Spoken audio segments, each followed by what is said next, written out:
Poker's legendary champions, next generation stars, and tireless ambassadors of the game, sharing their wisdom and guiding your journey to high achievement on the green felt. This is Tactical Tuesday on Chasing Poker Greatness with your hosts, Brad Wilson and Jon Chai.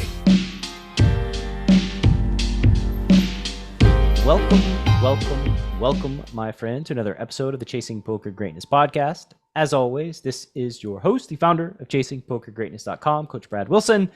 And today I am joined by my co-host, as always, for Tactical Tuesday, Jonathan Chai. How you doing, sir?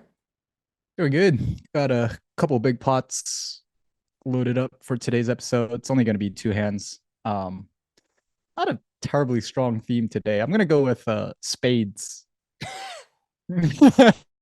Being this week's theme.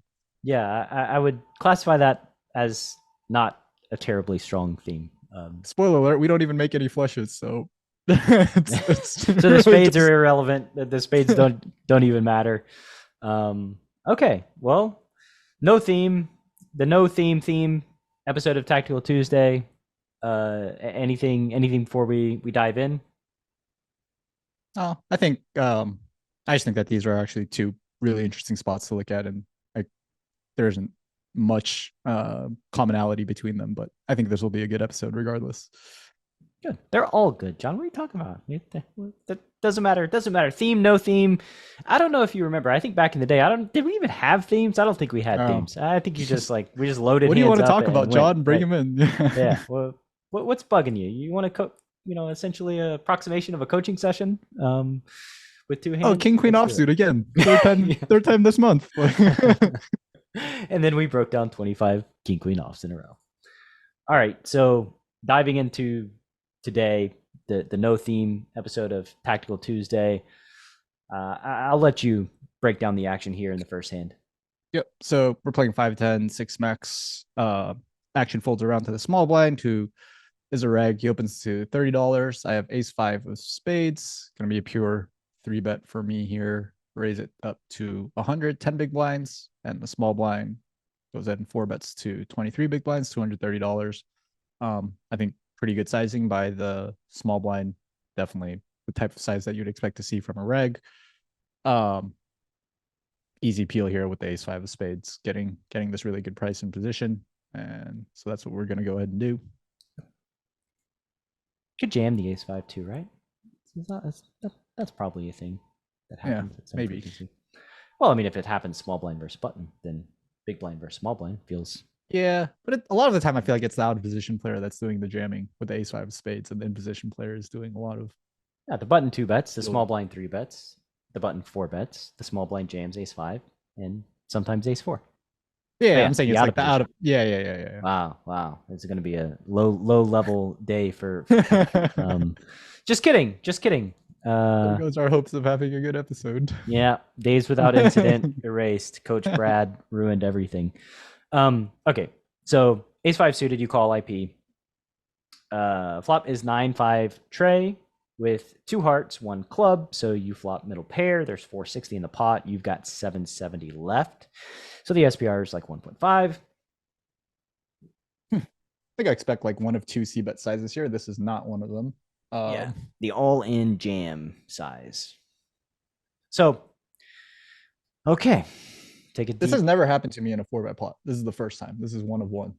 Yeah, so take a deep breath and collect ourselves. I think it's especially tough, right? If you've never faced it in a 4-bet pot and you've played quite the number of hands in online poker. Essentially, I guess I'll kind of point to you, right? Like, well, what are you thinking about here when you face an action that you've never faced before? How do you make sense of it? How do you prioritize data points? Like, how do you construct a strategy when you don't really know what's going on? I think all of these questions are quite important. Okay, so I think the first thing that I'm thinking about here is just like, what is a rough estimation of a reg's 4-betting range from the small blind? Like, what sorts of hands is it going to include?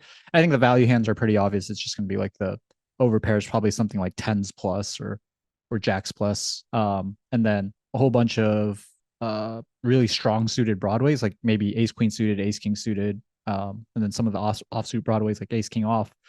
Some offsuit broadways that aren't planning on calling a 5-bet jam, maybe like ace queen offsuit or ace jack offsuit, ace 10 offsuit definitely can get in there. Like a king queen off or king jack off can definitely get in there. I think there's actually like maybe a lower concentration of suited broadways, so like the king jack suiteds and king queen suiteds that 4-bet this formation. I think like I would expect like the suited 4-bets to come from like an even lower category of hand, maybe something like king 6 suited or ace 2 suited, ace 3 suited, something like that, because it's just super painful to 4-bet a hand like king queen suited, get jammed on and have to fold a really really good hand. So that's sort of how I think this guy's range is going to be comprised when he gets the flop. And then from there, I'm just trying to narrow down like what hands, how do I think this guy constructs like a jamming range here, and Sure. what hands does he decide to jam? Yeah. I think it's a very interesting strategy by them, or a very interesting decision. I did look at the jams and 4-bet pots because you were asking about this hand in Wolves when it first happened, and so like I had a lot of thoughts, and I gave some feedback and kind of did my own like investigation, and tried to get a sense of like when like this is a thing actually. So this is a thing that like happens, small blind versus big blind, in GTO Wizard land, right? So in the solver land, it's an available option that is sometimes taken. This board 9-5-3 with the 9-5 of hearts is not one of them that where the all-in is taken. So that didn't really help a ton. However, it kind of did, give me some idea that like, okay, this is a thing. Like this is a viable option sometimes in some situations. And whenever it is viable, it happens at somewhat of a high frequency, right? And as you said, it's not a thing that apparently is a regular thing that happens when you're actually playing online poker. So, I think like for me, the first question is like, what does the jam look like in theory, right? And so a lot of it's going to be some top pair type hands. Again, this is not the board, but on the boards where it is a thing, it's a lot of top pair, a lot of like smaller overpairs with a gut shot. So imagine queens on Jack 10-8 would be a spot where the out of position player could 4-bet rip. And then to kind of balance it with some lower equity hands, or sometimes there's like some middle pair type hands, or some like bottom pair with an open ender, bottom pair with a gut shot, and then of course the flush draws, right? So the on this board it would be like all the heart type hands. I can't really imagine like, so now essentially like transferring a spot where they jam to this spot, right? The small overpairs probably make some sense, like tens or jacks, queens. I think those hands probably could find a jam if they so chose. Aces and kings, I find it much less likely that they would jam, because those, nothing can really go wrong with those hands. So like they can comfortably value bet on pretty much all future runouts. Yeah. There's nothing like tens. If the turn's like a jack, a queen, a king, an ace, a heart, a 4, 6, 7, 8. Like those are all kind of like tricky cards to play when you have like a hand like tens. And I just kind of named off like most of the cards in the deck. Or a heart, by the way. A heart is another one that's tricky. And then like I think what was interesting in the sim that I looked at was like not all flush draws were jams. As a matter of fact, like there were a fair amount of flush draws that were withheld.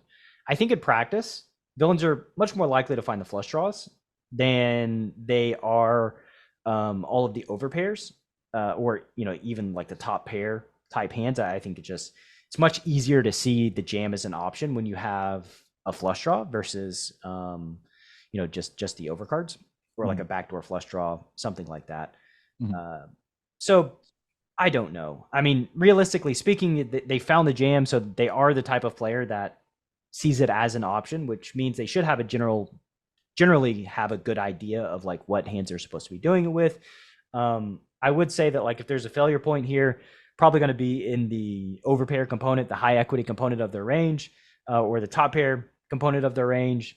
And what do you mean by failure point with that portion of the range? Yeah, so like I think it's easy to miss those hands.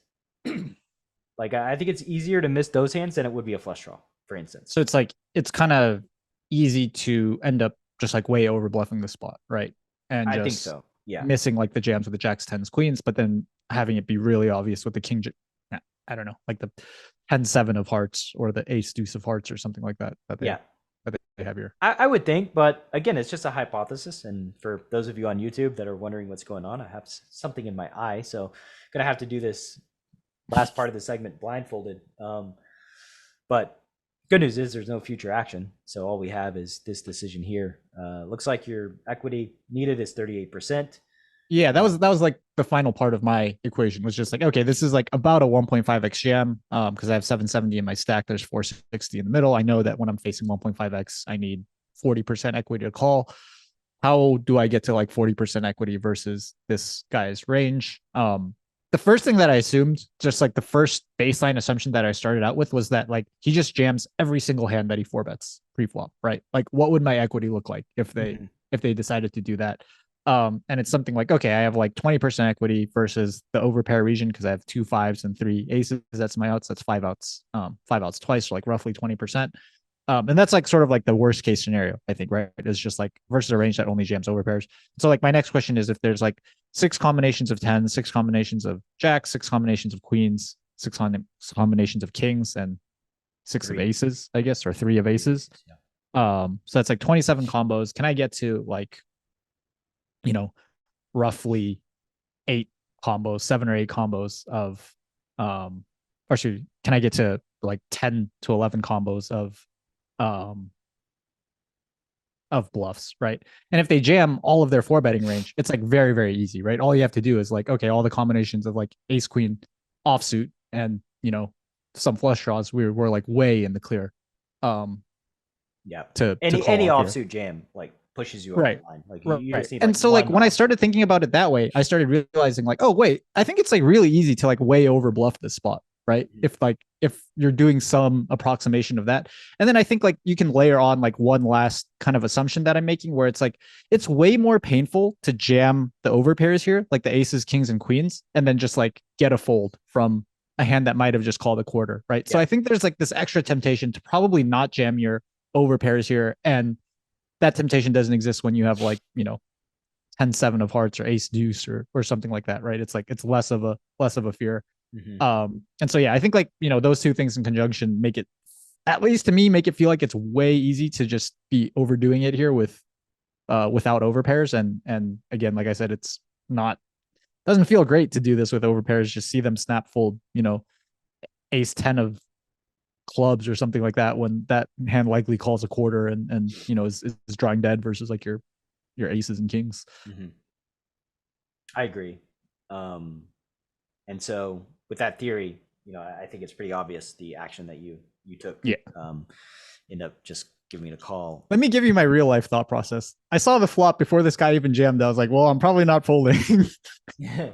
This guy jammed. I was like, okay, well, this is going to be the one thing that makes me think about it. But I'm probably still not folding. You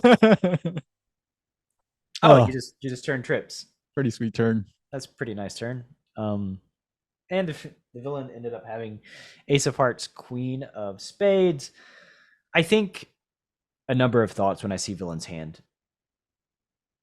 I think, how dare you? Ace of hearts. Like you would think that like you would not want to have that card because then you have more equity when villain calls, right? Because they can call with dominated flush draws or dominated nut flush draws. So like jamming with the ace of hearts, not great, and actually just kind of leads me to believe that this villain doesn't really understand the 4-bet jam strat here. Doesn't really understand like kind of what's going on, and kind of just like deploying something just to deploy it, which makes, you know, all the thinking, analysis, thought process, all of that kind of go out the window. So what you're saying by like it's I don't know if like disrespectful is the right word when the small blind decides to do this with the ace of hearts. But a big part of like the value of doing this flop jam is like me calling with worse ace highs that have a flush draw, right? Like ace jack of hearts or ace 10 of hearts, ace 6 of hearts, like those types of hands. Yeah. And when the small blind has ace of hearts, it just like removes that option completely. Right. It's not disrespectful. I think it's worthy of disrespect. I see. Like just a worthy of strategic disrespect here, where it's like, I don't think this villain's deploying like a winning strategy. I don't really think they probably don't really know what is going on in the situation, what hands are supposed to jam, and if they're choosing this hand, they are outrageously and significantly over bluffing. And you found the right decision in the moment, which is quite nice. And mercifully, now I'm gonna go to break so that I can take my contact out and not look like I'm crying tears of joy in the back half of the episode. So stick around. You actually don't know what's coming in the back half. I was crying tears of joy, so I think it's actually reasonable after this hand. Have no idea what's coming. It's a grab bag. It's a Forrest Gump type situation. Spades coming at you after the break. Stick around. Are you a lone wolf searching for the ultimate pack?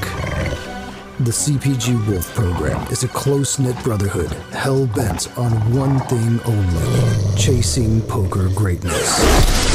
Powered by bleeding-edge wolf strats and led by Coach Brad and his lieutenants, CPG Wolves are systematically prepared for almost any spot they'll encounter on the green felt. If you want to plug into an elite team and have a step-by-step game plan to realize your full poker potential, you can apply at cpgwolves.com. Space is limited, and the pack is only as strong as its weakest member. So only the hungriest, grittiest, and most driven will be accepted into the program. Applications are open at cpgwolves.com. All right. Welcome back from the break in this Spades themed episode of Tactical Tuesday. I realized by the way why I was crying, before the break. I was just my tears of joy at how incredible the Titans are this year and how they're Super Bowl bound, and it's a beautiful thing for the listener. It's very rare that the Titans are number one in the power rankings in the NFL, but here we are. All of them, not even just a handful, actually. Yeah, it's unanimous. Unanimously ranked the most powerful team in the National Football League, and lots of talk as to whether they might be the best team to ever play football that's ever existed. So yeah, it was sort of an unconscious reason that just wanted to explain that for the listener. And the listeners who don't know that we record these episodes on Sunday, it's a perfectly reasonable day to have that thought and come to that tear-jerking conclusion. Yep. All right. Queen 9 of spades. Queen 9 of spades. So action begins with you raising the 3 big blinds on the button. You're playing once again 1K no limit. So you raise to $30. Everybody folds. You raise the button 30. The small blind raises to 12 big blinds, so $120. Both of you start with 100 big blinds. And you call. I ain't folding. He ain't folding. He's not willing to submit at this decision point. So you call. There's 250 in the pot. The flop is not the worst, not the best. So not the worst of times and not the best of times. Kind of like the ace-5 flop. It could be better. It could be worse. Could be better. It could be worse. Ace-9-8 is the board with the ace of spades. So you flop middle pair with a backdoor flush draw and a backdoor straight draw for getting generous. Villain bets a third. I think this decision kind of plays itself. Yeah. Just pure calling. Can't fold. Can't raise. So call becomes it. Ooh. The hand gets a little better on the turn. Turn is a 9 of hearts. So ace 9-8. turn 9. So you have trips with a queen, 4-12 in the pot, SPRs around 2, villain checks. Totally reasonable decision for villain to check on this card. Yep. What about our strat? Yeah. This is like pretty much the only node that I really wanted to talk about in this hand, and the decision to whether to bet, and if we are going to bet, what size to go with. And I think check is an option here too. We have SPR2, got 800 left in our stacks. We both started roughly the same depth, and there's 412 in the pot. So, don't think checking is completely off the table. Maybe we can just start out with like what we think the small blinds range is. I actually think that's actually, it's a good starting point, but it's really tough to actually find the answer to here. I think when they range bet small on the flop, they could very easily just have their entire 3-betting range. They could have a strategy that's just, betting a third with top pair type hands. I think if you are betting a third with top pair type hands and maybe a slightly tighter range, checking this turn, where second pair pairs, ace 9-8, turn 9 is completely expected. How do we go from there? There's so many options, Yeah. Like the flop was really easy. You only had one option. Now the turn becomes difficult because there's a lot more options. So I think it boils down to really 2 options, which would be bet the turn, jam the river, or check the turn, jam the river. I think like,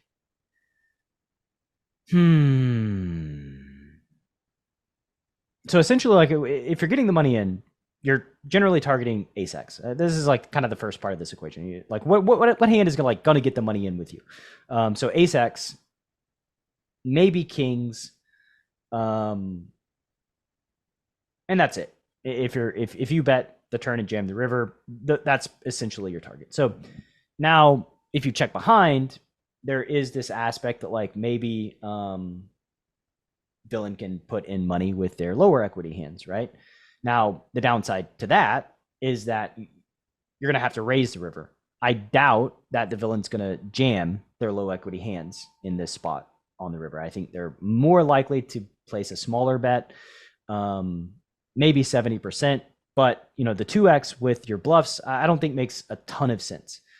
So, and then like if they have ace king, right, and they bet the river and you jam, it becomes a situation of like, okay, like now how do we structure our bluffing strategy if we check back the turn and then jam the river, because this is going to be like full of value. So essentially, I would say, now that I think about it more, you're either going to target their bluff catchers for 2 bets, or you're going to target their bluffs for 1 bet.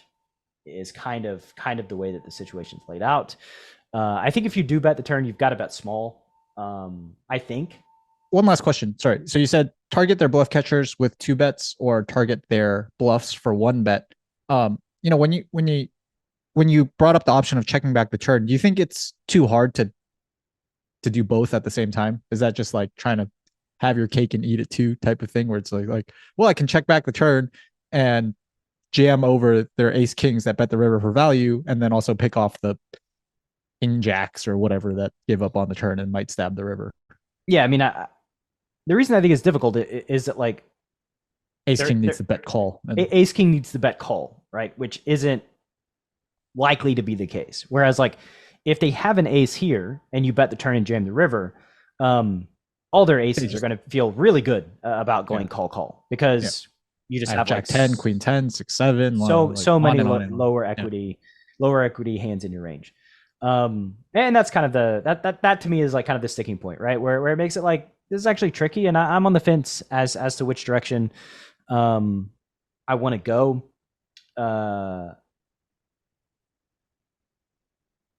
I think that if you did bet, initially I said small, but I think you could go half too.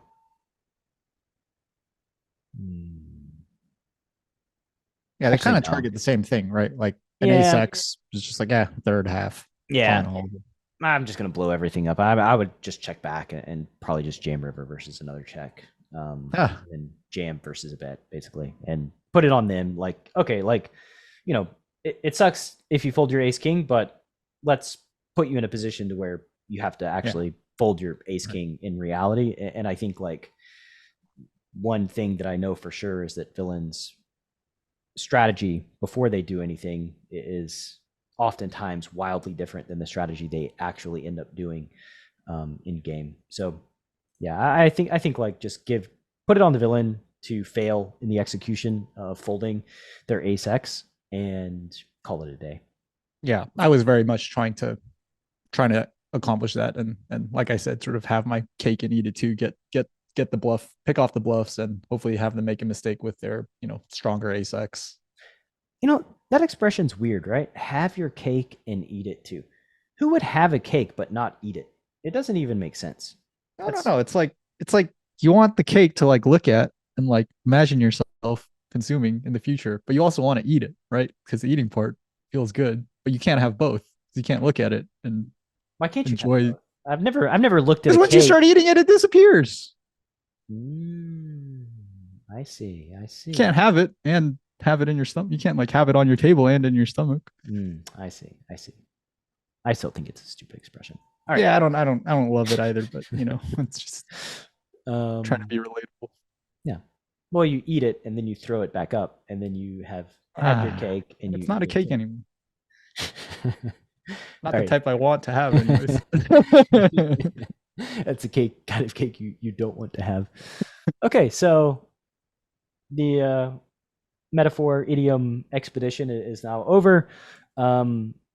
John wants his cake, wants to eat it too. This 10, not a great card for having it, wanting to eat it.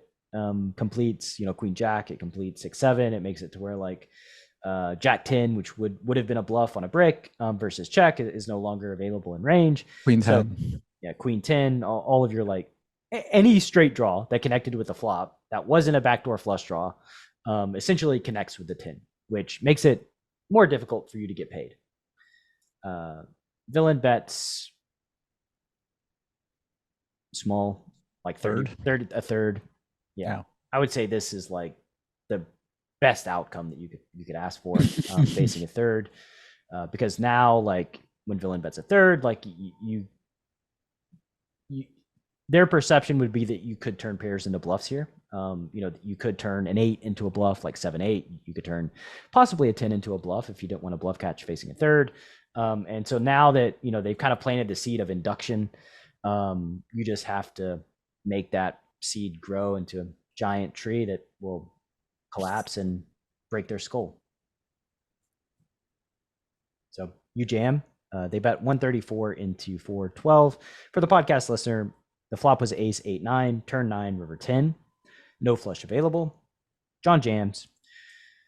Villain calls because it's good to live a day in the life of one Jonathan Chai, who maybe has pocket tens, has his cake and eats it too. I don't care if they have tens. They have the ace queen of hearts, which makes the turn even more miraculous than it appeared at first glance. I again put it on villain to execute a strat where they're supposed to fold or should fold some of their top pairs and hope for failure. And I think like mission accomplished. Yeah. What a run out. Just bang the 2-outer on the turn and then fade the heart on the river. Just and the ace, I guess. Yeah. You played your queen 9 well. You made trips and they paid it off. So good job. I think you played all of your spades today. Oh, I missed the theme. Turned trips. Oh. Wow. And we make it there. That would have been too many spoilers though. So spades helps cover up the spoilers so the listener doesn't know. Okay, well, good stuff today, sir. There was laughter, there was tears. It was just prototypical Tactical Tuesday episode. All the drama that ensues with analyzing hand histories in depth every day of my life. My I leave my office weeping after every group coaching session, tears of joy and affirmation, frustration, all the emotions. It's a emotionally supercharged life that I lead. And with that said, I got nothing left to offer after this hand. So We'll see you next week. See you next week. Thanks for listening to Chasing Poker Greatness. You can subscribe on Apple Podcasts or on your favorite podcast app. Go to chasingpokergreatness.com to get the newsletter. Join the Greatness Village community, book a coaching session, or dive into the latest data-driven poker courses. Follow the show on Twitter at CPG Podcast.